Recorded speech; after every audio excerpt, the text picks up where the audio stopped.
Hello வணக்கம். இது உங்கள் சிவகாமி ஸ்போக்கன் இங்கிலீஷ் கிளாஸ். இன்றைக்கி வந்து நம்ம 33வது நாள் கிளாஸ் பார்க்க போகிறோம். பொங்கல்லாம் முடிஞ்சிடுச்சு, எல்லோரும் கொஞ்சம் ஃப்ரீயாக இருப்பீங்கன்னு நினைக்கிறேன். ஸோ அதே மாதிரி நம்ம வீடியோஸ் பார்க்குற எல்லாருக்குமே கண்டினியூஸாக நிறைய பேர் பார்த்துட்டு வராங்க. ஸோ அவங்க எல்லாருக்குமே ரொம்ப நன்றி. இன்றைக்கி கிளாஸில் என்ன பார்க்க போகிறோன்னா, தொடர்ச்சியாக வந்து நம்ம வீடியோஸ்லாம் பார்த்துட்டு வாங்க. நிச்சயமாக ஒரு 30 நாள் கிளாஸ் போயிருக்கு.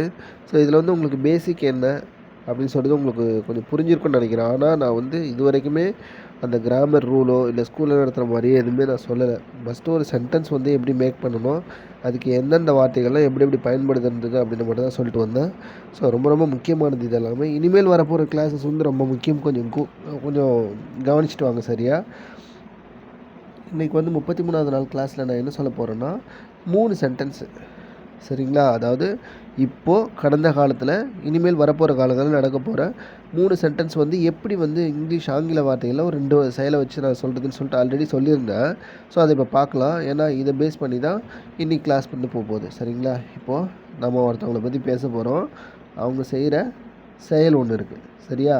இப்போ இந்த மாதிரி 2 வார்த்தையை வச்சுட்டு தான் நம்ம ஒரு சென்டென்ஸை வந்து நான் ஈஸியாக அமைக்கலாம்னு சொல்லிட்டேன். நீங்கள் யாரை பற்றி பேசுகிறீங்களோ அவங்கள எடுத்துக்கலாம். நீங்கள் யாரை பற்றி பேசுகிறீங்களோ அவங்க தான் சப்ஜெக்ட்டு. அவங்க யாராக வேணாலும் இருக்கலாம். ஒரு பையனாக இருக்கலாம், பொண்ணாக இருக்கலாம், ஒரு கும்பலில் ஒரு 2-3 பேராக இருக்கலாம், இல்லை வந்து மனிதர்கள் அல்லாத வேறு ஏதாச்சும் பற்றியும் இருக்கலாம். ஸோ அதுங்களா. இப்போ நான் இந்த இடத்துல சம்பத் அப்படின்ற ஒரு பையனை பற்றி பேச போகிறேன். அவங்க செய்கிற செயலை பற்றியும் நான் சொல்ல போகிறேன் சரிங்களா. சம்பத்துன்றவர் என்ன செய்கிறாரு, ஒர்க் பண்ணுறாரு. சம்பத்து வேலை செய்கிறாரு அப்படின்னு சொல்லிட்டு எப்பப்பெல்லாம் நான் வந்து ஒரு பொருளை பற்றி பேசும்போது அது கூட ஒரு ப்ரெசிடென்ஸ் வெர்பை சேர்த்து ஒரு நிகழ்காலத்தில் நான் வந்து ஒரு பொருளை பற்றி பேசுகிறேன். அதாவது அவ அந்த பொண்ணு, இல்லை ஒரு பையன் ஒரு பொண்ணு, இல்லை அது, இந்த மாதிரிலாம் சுச்சுவேஷனில் நான் ஒரு சென்டென்ஸை பேசும்போதோ எழுதும்போதோ அதுக்கு பக்கத்தில் வெர்பு வந்துச்சுன்னா, அதாவது ப்ரெசிடென்ஸ் வெர்பு, அந்த வெர்பு டேபிளில் முதல்ல இருக்கிற அந்த வெர்பு வந்துச்சுன்னா, நிகழ்கால வினைச்சொற்கள் வந்துச்சுன்னா அது கூட எஸ் சேர்க்கணும்னு சொல்லியிருக்கேன் சரிங்களா. அப்போ இங்கே பாருங்கள், சம்பத்துன்றது ஒரு பையன். அப்போ அவன் அவள் அது அவன் அவள் ஈஷி இட் அப்படின்ற மாதிரி வருதா. அப்போ ஒரு பையனை பற்றி பேசும்போது சம்பத்து வருது. அவன் செய்கிற வேலையை வந்து ஒர்க். சம்பத் ஒர்க் அந்த ப்ரெசிடென்ஸ் வெர்பு. அப்போ சம்பத்துன்றது ஒரு பையனாக இருக்கும்போது அது கூட இந்த எஸ்ஸை சேர்த்துக்கணும் சரிங்களா. அப்போ சம்பத் வேலை செய்கிறான்றதை எப்படி இங்கிலீஷில் சொல்லலாம் அப்படின்னா சம்பத் ஒர்க்ஸுன்னு வரணும். ஒர்க்ஸு, WORKS, ஒர்க் பக்கத்தில் ஒரு எஸ் சேர்ந்து வரணும் சரிங்களா. அப்புறம் கடந்த காலத்தில் அதே சம்பத்தை வந்து வேலை செய்தான்னு சொல்கிறப்போ சம்பத் ஒர்க்டு. இந்த டென்ஸோட இந்த ஒர்க்குன்ற வெர்போட கடந்த காலத்தில் அந்த வேலையை குறிக்கக்கூடிய சொல் என்ன, கடந்த காலத்தில் அதை குறிக்கக்கூடிய வெர்பு என்ன, ஒர்க் வந்து ஒர்க்குடன் மாறும் பாஸ்ட் டென்ஸில். ஸோ அப்போ வேலை செய்தான், சம்பத்து என்ன செய்கிறாரு, ஒரு வேலையை கடந்த காலத்தில் செய்கிறாரு. இதுவும் 2 வார்த்தை தான் சரிங்களா. ஓகே, அதுக்கு அடுத்தது அப்படியே பாருங்களேன். அடுத்தது இனிமேல் வரப்போகிற காலங்களில் சம்பத்து வேலை செய்வான். அப்போ சம்பத் வில் ஒர்க். அப்போ வில்லுக்கு பக்கத்து வில் வந்துச்சுனாவே இனிவரும் காலங்களில், அதாவது எதிர்காலத்தை பற்றி தான் ஏதாவது சொல்லலாம். அது வந்து ஒரு செயலாக இருக்கலாம், இல்லை அது வந்து ஒரு நிலையாக, இல்லை ஒரு தன்மையாகவும் இருக்கலாம். அவங்க எப்படி இருக்காங்க, நம்ம பேச போகிற செயல் வந்து என்ன செய்கிறாங்கன்னு சொல்லலாம், இல்லை அவங்க செய்கிற செயலை பற்றி சொல்லலாம், இல்லை வில்பின்னு வந்துச்சுன்னா அது எந்த நிலையில் இருக்குது அப்படின்னு சொல்லலாம். இப்போ வில் வந்துச்சுன்னா அது வந்து பக்கத்தில் செயல் வரும். வில்பின்னு வந்துச்சுன்னா அது என்ன நிலையில் இருக்குதுன்னு வந்துடும். புரியுதுங்களா. அப்போ சம்பத் வில் ஒர்க்னா இனிவரும் காலங்களில் அவன் வேலை செய்வான், அதை ஃப்யூச்சரில் ஒர்க் பண்ணுவான். சம்பத் வேலை செய்வான்னு இங்கே தமிழ் எழுதியிருக்க பாருங்கள். ஓகே, அடுத்தது சம்பத் வில் பி அட் ஒர்க்னா இங்கே சம்பத்து வேலையில் இருப்பான் அப்படின்னு வருது. எப்போவுமே வில் பக்கத்தில் ஒரு பாஸ்ட் டென்ஸ் ப்ரெசன்ட் வெர்பு தான் வரும். வில்லு வந்துச்சுனாவே அந்த வில்லுன்றது வந்து எதிர்காலத்தில் ஒரு செய்யக்கூடிய செயலை பற்றி குறிக்கக்கூடிய வார்த்தை. அது பக்கத்தில் எப்பவுமே என்ன வரும், ப்ரெசன்ட் வெர்பு. அதாவது இந்த வெர்பு டேபிளில் முதல்ல இருக்கிற அந்த வெர்பு தான் வரும் சரிங்களா. அப்போ வில்பி வந்துச்சுன்னா அதுக்கு பக்கத்தில் அது என்ன நிலையில் இருக்குது அப்படின்னு சொல்லலாம். சம்பத் வில்பினா அவன் இனிவரும் காலங்களில் சம்பத்துன்னு எப்படி இருப்பான், வேலை செஞ்சுக்கிட்டு இருப்பான், வேலையில் இருப்பான் அப்படின்னு அர்த்தம். அப்போ சம்பத் வேலை செய்கிறான், சம்பத் வேலை செய்தான், சம்பத் வேலை செய்வான் அப்படின்றது வந்து எல்லாம் 2 வார்த்தை தான். Sampath works, Sampath worked, Sampath will work அப்படின்ட்டு 2 வார்த்தை தான். ஸோ அப்போ இது கூட எப்படி சேர்த்தா என்னென்ன வரணும் உங்களுக்கு புரியுதா. ஓகே, அடுத்தது பாருங்கள். இந்த இடத்துல பாருங்களேன், ஒரு சின்னதாக ஒரு வித்தியாசம் நான் உங்களுக்கு சொல்கிறேன். வில்லுக்கும் பக்கத்தில் வெர்பு வந்துச்சுன்னா அது வந்து ஒரு செயலை குறிக்கும். சம்பத் அப்படின்றவ சம்பத் வில் ஒர்க், வில்லுக்கு பக்கத்தில் ஒரு வெர்பு வருது, அது வந்து செயலை குறிக்குது. அதே மாதிரி வில் பி வந்துச்சுன்னா அது என்ன நிலையில் இருக்குது அப்படின்றத குறிக்குதா.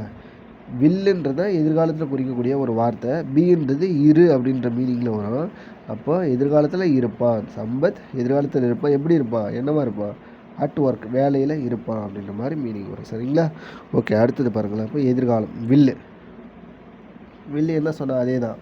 வில்லு பக்கத்தில் ஒரு செயல் வந்துச்சுன்னா, ப்ரெசன்டென்ஸ் வெர்பு வந்துச்சுன்னா அது வந்து ஒரு செயலையும், வில் பி வந்துச்சுன்னா அது என்ன நிலைமையில் இருக்குது அப்படின்னு சொல்லணும். நம்ம பேசக்கூடிய செயல் பக்கத்தில், ஒரு பொருள் பக்கத்தில் நம்ம சப்ஜெக்ட், நம்ம யாரை பற்றி பேசுகிறோமோ அவங்க பக்கத்தில் வில்லு வந்துச்சுன்னா வில்லுக்கு பக்கத்தில் ஒரு வெர்பு வரும். அதே வில் பி வந்துச்சுன்னா அவங்க என்ன நிலையில் இருக்காங்க அப்படின்னு வரும். சரிங்களா. அப்போ எதிர்காலத்தில் ஒரு செயலை பற்றியும் நம்ம பேசக்கூடிய ஒரு பொருள் என்ன நிலையில் இருக்குது அப்படின்னு சொல்கிறத பற்றியும் வில்லும் வில்பியும் யூஸ் ஆகும் தொடர்ச்சியாக. ஓகேங்களா. இப்போ இங்கே பாருங்கள், today Sarah is in London இருக்குது. சாரா ஈஸ் வந்துச்சுன்னா என்ன, ஈஸ் ஆம் ஈஸ் ஆர் வந்துச்சுன்னா என்ன சொன்னேன், இப்போது ஒரு பொருள் ஒரு நிலையில் இருக்குது அப்படின்னு சொன்னேன். இல்லை ஆம் ஈஸ் ஆர் வந்துச்சுன்னா ரெண்டு விதமாக பயன்படும். எப்படின்னா, இப்போ நம்ம பேசக்கூடிய பொருளுங்க யார், சாரான்ற ஒரு பொண்ணு, அதை பற்றி தான் நம்ம பேசுகிறோம். அது வந்து ஈஸ் வந்திருக்கு, சாரா பக்கத்தில் ஈஸ் வந்துச்சுன்னா ஆமி ஈஸ் வாரு, இது எல்லாமே என்ன சொல்லுவோம், இப்போது ஒரு பொருள் என்னவா இருக்குது, என்ன செஞ்சுக்கிட்டு இருக்குன்னு சொல்லுமா. அப்போ சாரா ஈஸ்னால் சாரா இருக்கிறார், அவன் எங்கே இருக்கிறான், லண்டனில் இருக்கிறார். சாரா ஈஸ், அதே பாருங்கள், சாரா ஈஸ் ஒர்க்கிங்னா சாரா வேலை செஞ்சுக்கிட்டு இருக்கா, அது ஒரு செயலை குறிக்குது, சாரா செயலை வேலை குறிக்குது. ஆனால் சாரா ஈஸ்னால் சாரா இருக்கிறார், என்னவா இருக்கிறான், லண்டனில் இருக்கிறா அப்படின்ட்டு மீனிங் வரும். அப்புறம் பாருங்களேன், இந்த சென்டென்ஸ் பாருங்கள், இது வந்து நாளைக்கு சாரா வில் பி, நான் என்ன சொன்னேன், வில்பின்னு வந்தாலே எதிர்காலத்தில் நம்ம பேசக்கூடிய யாரை பற்றி பேசுகிறோமோ அவங்க இந்த மாதிரி ஒரு தன்மையில் இருப்பாங்கன்னு சொன்னேன். அப்போது சாரா வில் பி இன் நியூயார்க், வில்பின்னு வந்துச்சுனாவே இருப்பாங்க, வில்லு வந்துச்சுனாவே எதிர்காலத்தில் இனிமேல் வரக்கூடிய காலங்களை பற்றி தான் சொல்லும். இப்போ வில்பின்னு வந்துச்சுன்னா சாரான்றவங்க வந்து இருப்பாங்க, எப்படி இருப்பாங்கன்னா நியூயார்க்கில் இருப்பாங்க. சரியா. அப்போது இங்கே அது எந்த எக்ஸாக்டாக அந்த டைமை பற்றி சொல்லணும்னா டுமாரோ சொல்லிடும். சாரா டுமாரோன்றது வந்து tomorrow Sarah will be in New York. இப்போது பாருங்களேன், சாரா வில் பி இன் நியூயார்க்னாலே சாரா வந்து நியூயார்க்கில் இருப்பாங்க, அது குறிப்பிட்ட இந்த காலத்தில் தான். எதிர்காலத்தில் எந்த காலத்தில் இருப்பாங்க, பர்டிகுலரான டைம் சொல்லுங்கள் அப்படின்போது டுமாரோ வந்து, அப்போ நாளைக்கு இருப்பாங்க. இப்போது next week Sarah will be in நியூயார்க்னா, சாரா வில் பி இன் நியூயார்க்னாவே எதிர்காலம் தான். ஆனால் next week Sarah will be in நியூயார்க்னா அடுத்த வாரம், இப்போ நெக்ஸ்ட் மந்த்னா அடுத்த மாதம் அப்படி வரும். அந்த tomorrow, tomorrow, next weeks, next மந்த்லாம் அந்த பர்டிகுலர் டைமை நாமளே சொல்கிறோம். ஆனால் இந்த சென்டென்ஸில் பாருங்கள், சாரா வில் பின்னு வந்துட்டாவே அதுவே என்ன சொல்லிடும், அது இனிமேல் வரப்போகிற காலங்களில் ஒரு பொருள் என்னவா இருக்குது அப்படின்னு சொல்லிடும். சரிங்களா. ஓகே, இது வரைக்கும் புரிஞ்சிருக்குன்னு நினைக்கிறேன். ஓகே, அதுக்கு அடுத்தது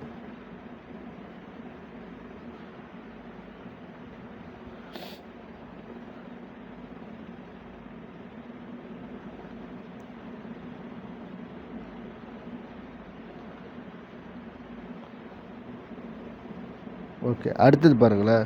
அடுத்த ஒரு sentence, I will be at ஹோம்னு இருக்குது.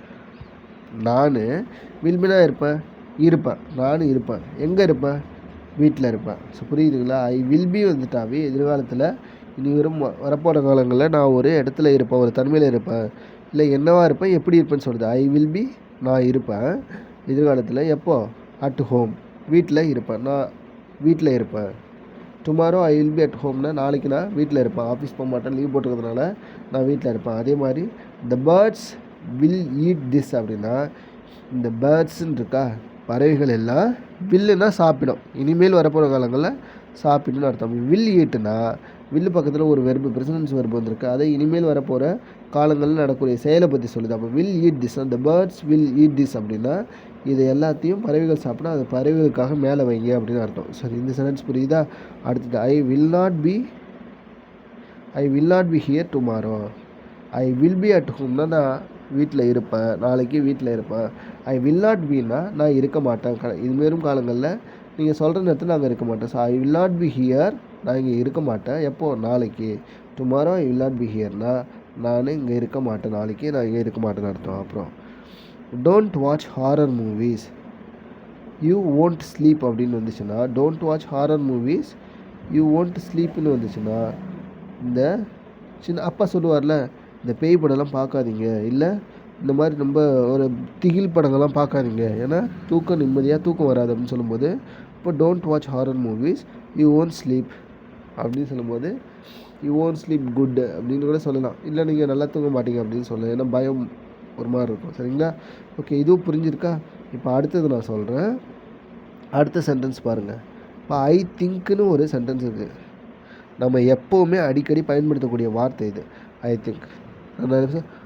நிறைய டைமில் சொல்லுவோம், நான் நினைக்கிறேன் இன்றைக்கி செம்மையான மழை வரும், I think today it's raining heavily அப்படின்னா இன்றைக்கி நான் ஏன்னா மேகமூட்டம்லாம் ரொம்ப அதிகமாக இருக்குது, ஒரு மாதிரி குளிர்ந்த காற்றடிக்குது, ரொம்ப இருட்டாக இருக்குது, வெதரில் வேறு மழை வரும்னு சொல்லியிருக்காங்க. அப்போ கிளைமேட்டை பார்த்து நம்ம சொல்லலாம். இதை வந்து ஒரு அசியூம் பண்ணி சொல்கிறது, நடக்கிற ஒரு சில அறிகுறிகளை வச்சு சிம்டம்ஸ் வச்சு நம்மளே சொல்லலாம்.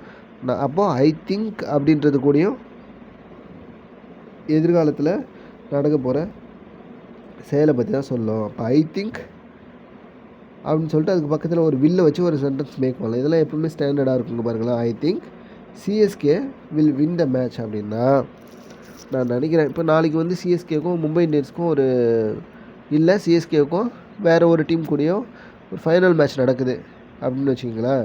அப்போ டோனி தலை உள்ளே இருக்கார் அப்படின்னா, இல்லை அந்த சைடில் ரோஹித் சர்மா இருக்காங்கன்னா, ஸோ அந்த மேட்ச் அசம்ஷன்லாம் நம்ம வச்சுட்டு நான் இன்றைக்கி சிஎஸ்கே மேட்ச்சில் வின் பண்ணுவாங்கன்னு நினைக்கிறேன். I think CSK will win the மேட்ச்னா இன்றைக்கி மேட்ச்சில் சிஎஸ்கே வின் பண்ணுவாங்க. வில் வின் த மேட்ச் பாருங்கள், வில்லு அதுக்கு பக்கத்தில் வின்னு, இது ப்ரெசன்ட் நியூஸ் வருது. சரிங்களா? சிஎஸ்கே வில் வின் த மேட்ச்னா சிஎஸ்கே மேட்ச்சில் வின் பண்ணுவாங்க அப்படின்னு நான் நினைக்கிறேன். ஐ திங்க்னா நான் நினைக்கிறேன் அப்படின்னு அர்த்தம். ஓகேங்களா? அப்புறம் பாருங்கள், we think you will get pass in the exam. நாங்கள் எல்லோரும் நினைக்கிறோம்டா, நீ படிக்கிறத பார்த்தா நீனு வரப்போகிற எக்ஸாமில் பாஸ் பண்ணிவிடுவேன்னு நினைக்கிறோம் அப்படின்னு சொல்லும்போது, we think you will get pass in the exam. இல்லை யூ வில் கெட் கூட சொல்லலாம், you will pass in the exam அப்படி கூட சொல்லலாம். 2 வெர்பு தான். சரிங்களா? 2 வெர்பு தான் வரும். சரி, இது வந்து கெட்டுனாலும் வெர்பு தான், பாஸ்னாலும் வெர்பு தான். சரிங்களா? பாஸ் வந்து நம்ம நவுன்லேயும் வரும். அப்போது வில்லு பக்கத்தில் எப்பவுமே வெர்பு வரும்னு சொன்னால் வில்லு கெட்டுன்றது வெர்பு. சரிங்களா? அதை மட்டும் ஞாபகம் வச்சுங்க. ஓகேங்களா? நான் அடுத்து லெவல் 2ல் இதை பற்றி இன்னும் ப்ரீஃபாலாம் சொல்கிறேன். சரிங்களா? ஓகே, இப்போ புரியுதா? ஐ திங்க் வந்துச்சுனாவே நான் நினைக்கிறேன் இனி வரும் காலங்களில் இப்படி ஒரு சம்பவம் நடக்கும், எதிர்காலத்தில் இந்த மாதிரி ஒரு செயல் நடக்கும், இல்லை இந்த மாதிரி ஒரு நிலையில் இருக்குன்னு சொன்னால் நம்ம வந்து வில்லோ வில்பியோ யூஸ் பண்ணிக்கலாம். ஸோ அப்போ என்ன சொல்லலாம்? வில் வரப்போ வச்சு ஒரு சண்டை சொல்லலாம். நான் நினைக்கிறேன் நாளைக்கு ஸ்கூல் லீவ் விட்ருவாங்கன்னு நினைக்கிறேன். ஏன் அப்படின்னு கேட்டால் மழை ரொம்ப வர மாதிரி இருக்குது, ஏன்னா மழை சீசன்லேயே, அதனால் ஸ்கூல் ரொம்ப லீவ் விட்ருவாங்கன்னு நினைக்கிறேன். ஏன்னா இன்றைக்கி நைட்டு ஃபுல்லாக மழை பயங்கரமாக பெஞ்சிக்கிட்டு இருக்கு அப்படின்னு நீங்கள் வீட்டில் எல்லாருக்கூடையும் உட்காந்துருக்கீங்க. நைட்டு 8 மணிக்கு செம்ம மழை பெஞ்சிக்கிட்டு இருக்குன்னா நான் நினைக்கிறேன் இன்றைக்கி வந்து மெட்ராஸில் லீவ் விட்ருவாங்கன்னு நினைக்கிறேன். ஏன்னா செம்ம மழை அடிச்சுக்கிட்டு இருக்குன்னும் போது அப்போ லீவ் விட்ருவாங்க. அப்போ I think tomorrow will be school leave. ஓகேங்களா? அப்படி சொல்லலாம். ஓகே, அதுக்கு அடுத்தது. ஸோ இப்போ உங்களுக்கு இது புரிஞ்சிருக்குன்னு நினைக்கிறேன். அதே மாதிரி இப்போ டூ யூ திங்க், இப்போது கேள்வியாக கேட்குறாங்க. இப்போது நான் நினைக்கிறோம், நாங்கள் நினைக்கிறோன்னு சொன்னோம். இப்போ நீ நினைக்கிறியாடா? இப்போ பாருங்களேன், இப்போ உங்கள் 2 ஃப்ரெண்ட்ஸுக்குள்ளே பேசிட்டீங்க. Do you think the exam will be easy அப்படின்னு நினைக்கிறீங்க, அப்படின்னு கேட்குறீங்க. நீ நினைக்கிறியாடா நாளைக்கு நம்ம எழுத போகிற எக்ஸாமு ஈஸியாக இருக்கும் அப்படின்னு சொல்லிட்டு, வரப்போகிற exam the exam will be ஈஸினா நீ நினைக்கிறியா the exam will be easy அப்படின்ட்டு? இந்த எக்ஸாமே ரொம்ப ஈஸியாக இருக்கும்னு நீ நினைக்கிறியா? இல்லை நீ நினைக்கிறியா அந்த பஸ்ஸு போயிருக்குன்னு நீ நினைக்கிறியா? இல்லை அவங்களாம் நாளைக்கு வருவாங்கன்னு நீ நினைக்கிறியா அப்படின்னு அர்த்தம். சரிங்களா? அப்போது டூ யூ திங்க் தான் நீ நினைக்கிறியா கேள்வியில்.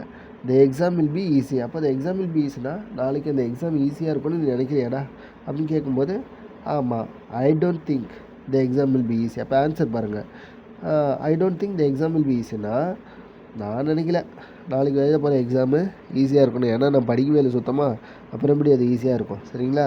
அப்போ டூ யூ திங்க்னா நீ நினைக்கிறியா, ஐ டோன்ட் திங்க்னா இப்போ இங்கே do you think, I don't think, இதெல்லாம் பாருங்களேன், இதெல்லாம் ஒரு sentence pattern. Do you think, I don't think, அப்புறம் ஐ திங்க்கு, வி திங்க், இதெல்லாம் வந்து பாசிட்டிவாக பதில் சொல்கிறது.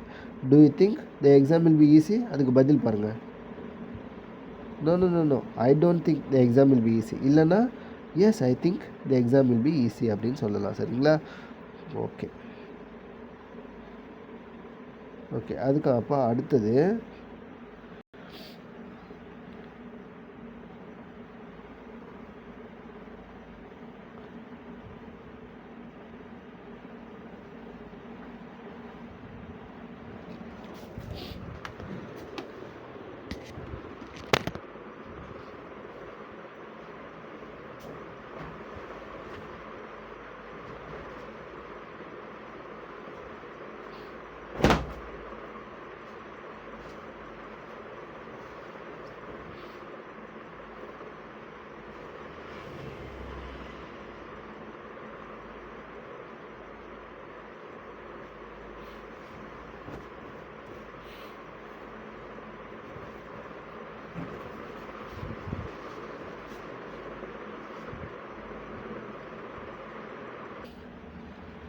அப்போ அடுத்த சென்டென்ஸ்.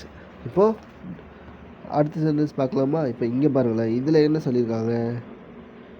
அப்போ நம்ம வில்லை எப்பப்பெல்லாம் யூஸ் பண்ணலாம் அப்படின்னு சொல்லணும். ஸோ வில்லை நம்ம எப்பப்பெல்லாம் யூஸ் பண்ணலாம்னா எப்பப்பெல்லாம் யூஸ் பண்ணக்கூடாது அப்படின்ற ஒரு முக்கியமான ஒரு கண்டிஷன் இருக்குது இங்கிலீஷ் கிராமரில். ஸோ அதை எப்போ பண்ணலாம்னா, நம்ம ஏற்கனவே நான் ஒன்று வந்து அரேஞ்ச் பண்ணி வச்சுருக்கேன், டிசைட் பண்ணி வச்சுருக்கேன், நான் இப்படி தான் செய்ய போகிறேன். நம்ம ஏற்கனவே பார்த்தாலும் கோயிங் டு வச்சு I am going to Madras டுடேனா நான் மெட்ராஸ் போக போகிறேன், முடிவே பண்ணிவிட்டு நான் போக போகிறேன்னு அர்த்தம். அதே மாதிரி ஐ ஹாவ் டிசைடட்னா I am going to decide to write the exam, நான் இந்த எக்ஸாம் எழுதுறதா முடிவு பண்ணியிருக்கேன்னா அப்போ டிசைட். அப்போ ஏற்கனவே நான் அரேஞ்ச் பண்ணி வச்சுருக்கிறதையும் டிசைட் பண்ணி வச்சுருக்கிறதையும் வில் வச்சு சொல்லக்கூடாது. ஸோ அப்போ அதுக்குன்னு நம்ம சொல்கிறது தான் வந்து கோயிங் டு அப்படின்ற ஒரு அருமையான வார்த்தை. ஸோ ஐ எம் கோயிங் டுனா நான் ஒரு செயலை செய்ய போகிறேன். இங்கே பாருங்கள், we will go to Madras tomorrow அப்படின்னு சொல்லக்கூடாது. சரிங்களா? நான் ஏன்னா இது வந்து முடிவு பண்ணி வச்சதை ஏற்கனவே டிசைட் பண்ணி வச்சதெல்லாம் we will go to Madras tonight அப்படின்னு சொல்லக்கூடாது. சரிங்களா? ஆனால் கோயிங் டு வச்சு சொல்லலாம். We are going to Madras tonight, ஏன்னா நாங்கள் இப்போது மெட்ராஸ் போகிறோம், இன்றைக்கி நைட்டு மெட்ராஸ் போகிறோன்னு சொல்லலாம். We will go to Madras tonight அப்படின்னா சொல்லலாம், பட் அது பேச்சு வழக்கில் சரியாக இருக்கும். ஆனால் கிராமட்டிக்கலாக அது வந்து சொல்லக்கூடாது, ஆங்கில இலக்கணப்படி அது வந்து சொல்லக்கூடாதுன்னு அர்த்தம். ஓகே அதுக்கு அடுத்து இன்னொரு சென்டென்ஸ் பாருங்கள். இப்போது இதில் வந்து கேள்வி பதில் எப்படி வருதுன்னு பார்க்கலாம். ஆர் யூ கோயிங் டு அப்படின்னா நீ ஒரு செயலை செய்ய போறியா. ஐ am going to Madras to night, நீ மெட்ராஸ் இன்றைக்கி போக போறியா, இன்றைக்கி நைட்டு மெட்ராஸ் போக போறியா அப்படின்னு அர்த்தம். அதுக்கு பதில் என்ன வருங்க? No I am not going to Madras tonight. அப்போது நான் இன்றைக்கி நைட்டு மெட்ராஸ் போக போகிறது இல்லை. சரிங்களா? அதே மாதிரி yes I am going to Madras டு நைட்னா நான் இன்றைக்கி மெட்ராஸ் போகிறதா முடிவே பண்ணி வச்சுருக்கேன். அப்போ ஏற்கனவே நான் வந்து ஒரு செயலை செய்கிறதா முடிவு பண்ணி வச்சுருக்கேன்னா அது கேள்வியாக கேட்கும்போது ஆர் யூ கோயிங் டு அப்படின்னு வரும்.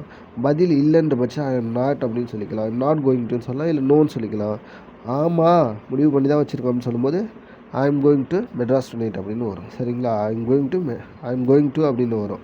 சரிங்களா? அப்போ ஒரு செயலை ஏற்கனவே செய்யணும், முடிவு பண்ணி வச்சுருக்கேன், டிசைட் பண்ணி வச்சுருக்கும் போது கோயிங் டு தான் யூஸ் பண்ணால் அதில் போய்ட்டு நம்ம வில்லை வந்து யூஸ் பண்ணக்கூடாது இங்கிலீஷ் கிராமர் படி.